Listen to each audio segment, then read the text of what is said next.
높고 푸른 하늘 아래 초고층 빌딩 숲은 언제나처럼 차가운 빛을 내뿜고 있었습니다. 그곳은 한때 김철웅이라는 이름이 모든 권력과 명예의 정접에 서 있던 곳이었습니다. 성운그룹 부사장 김철웅. 그의 이름 앞에는 늘 성공과 신화라는 수식어가 따라붙었죠.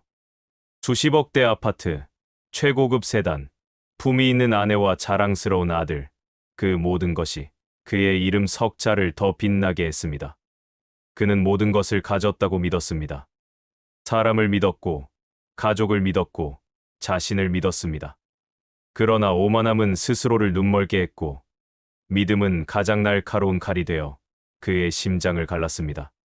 세상의 모든 영광이 한순간에 잿더미가 되는 데에는 채 1년도 걸리지 않았습니다. 그리고 그는 이제 도시의 가장 낮은 곳에서 새로운 이름으로 불리고 있습니다. 폐지 줍는 노인이라고. 그는 과연 이 거대한 절망 속에서 무엇을 보았고 무엇을 되찾을 수 있을까요? 그의 비극은 단순한 몰락이 아닌 끝나지 않은 막장 드라마의 서막에 불과했습니다. 회장님, 제가 아닙니다. 저는 단 한 번도 회사 돈에 손댄 적 없습니다. 이건 누군가의 함정입니다. 명백한 음모라고요. 김 부사장, 자네는 내 평생 가장 신뢰했던 사람이야. 그런 자네가 나를 배신할 줄이야. 자료가 너무나 명확해. 김철웅, 자네의 이름 석자가 찍힌 통장 내역에 자네의 서명이 가득한 비자금 서류까지. 더 이상 변명할 여지도 없어. 회장님, 제게 이럴 수는 없습니다. 저는 회장님의 오른팔이었습니다. 제가 평생을 바쳐 충성했는데. 나가! 당장 내 눈앞에서 사라져. 자네 같은 부정한 자는 성운의 이름에 먹칠만 할 뿐이야.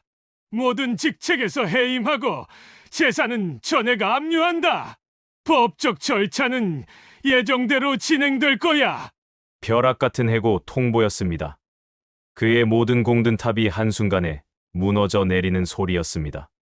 김철웅 부사장은 영문도 모른 채 그룹에서 쫓겨났습니다. 그를 향했던 모든 존경과 찬사는 순식간에 비난과 조롱으로 변했습니다. 그의 가장 충직한 오른팔이었던 이성철 상무가 그의 자리에 앉아 이 모든 사태를 주도하고 있었습니다. 그는 성철이 자신을 도울 것이라 굳게 믿었지만 그 믿음은 지옥의 덫이었습니다. 김 부사장님, 아니 김철웅 씨, 이런 말씀 드리기 유감입니다만 이게 현실입니다. 너무 발버둥치지 마세요. 더 추해지기만 할 뿐입니다. 이사회는 이미 당신의 해임을 만장일치로 결정했습니다. 증거는 차고 넘쳐요.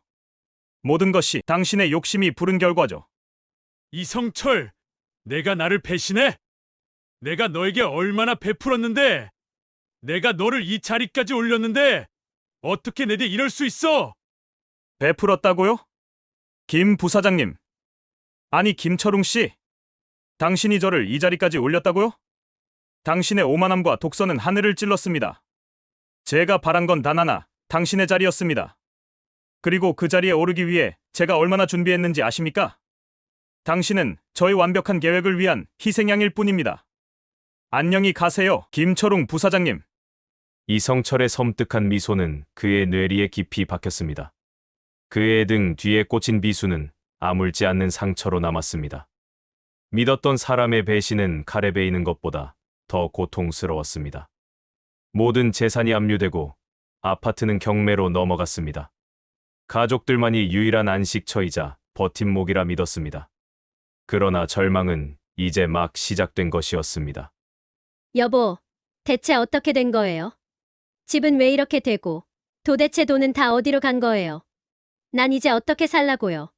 사람들 앞에 얼굴을 어떻게 들고 다녀요? 여보, 나는 아무 잘못이 없어. 성철이의 음모야. 나 좀 믿어줘. 우리가 함께라면 다시 일어설 수 있어. 함께요? 여보 지금 페인이나 다름없어요. 무슨 수로 다시 일어나요?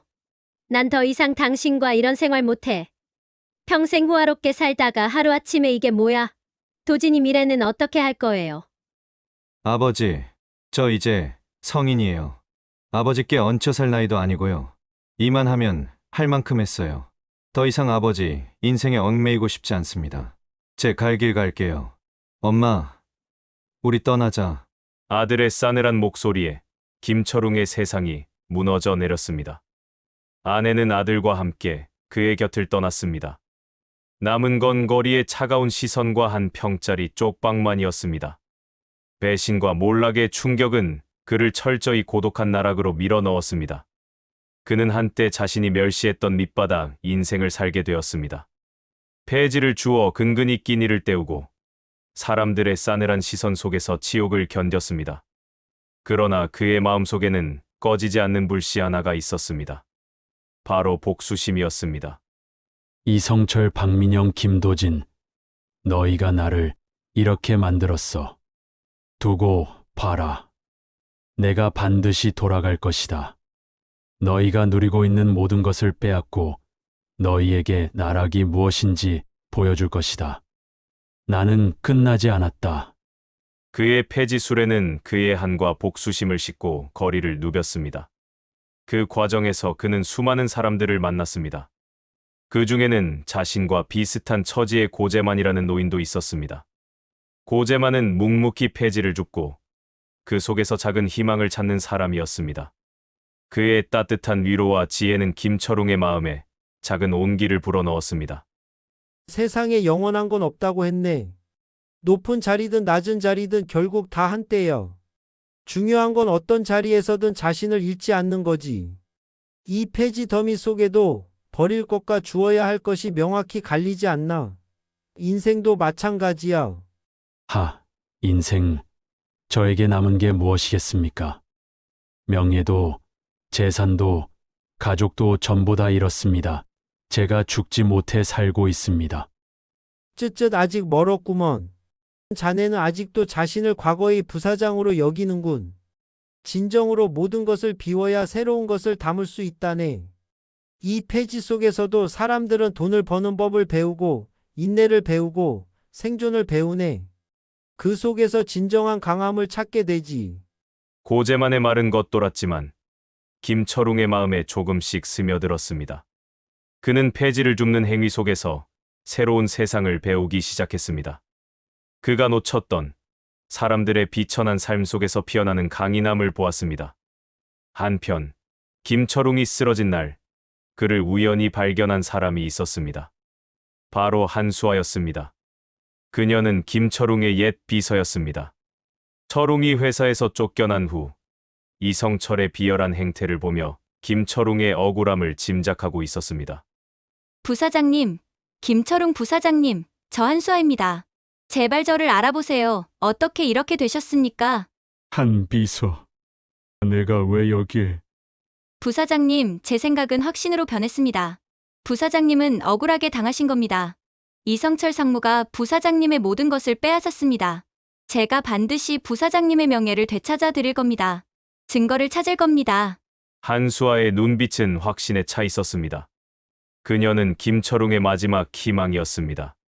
그녀는 밤낮 없이 이성철의 비리를 캐기 시작했습니다.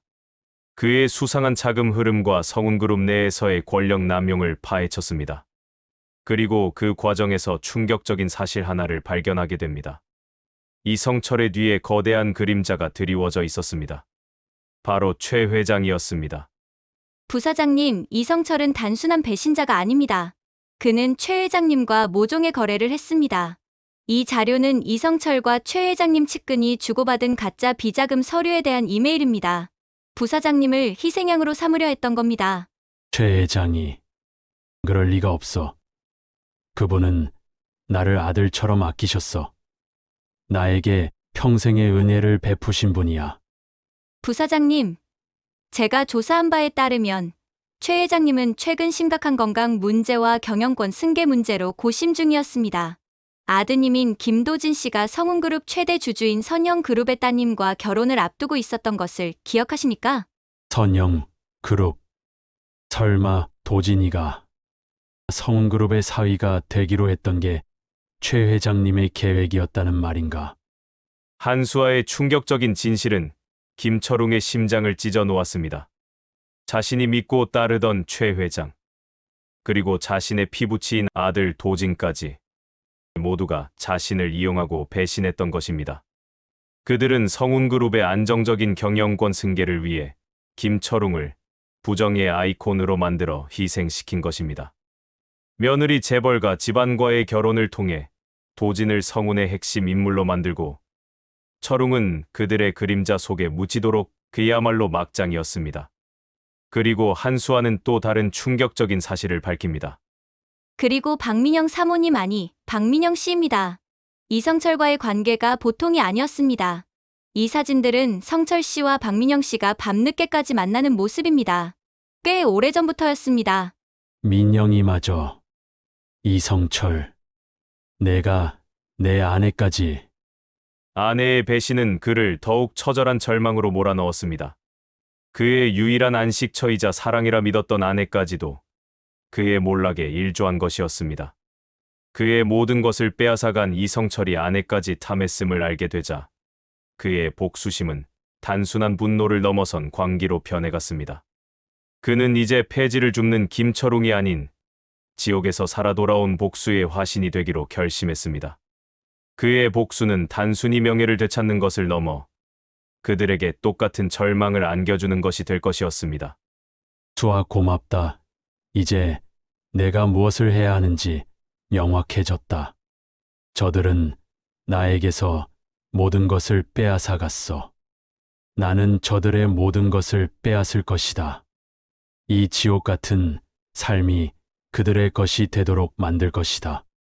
김철웅은 고재만의 도움으로 폐지를 주어 번 돈을 모았습니다. 아주 작은 돈이었지만 그에게는 다시 일어설 수 있는 종잣돈이었습니다. 그는 한수아가 찾아낸 증거들을 바탕으로 조용히 복수를 준비했습니다.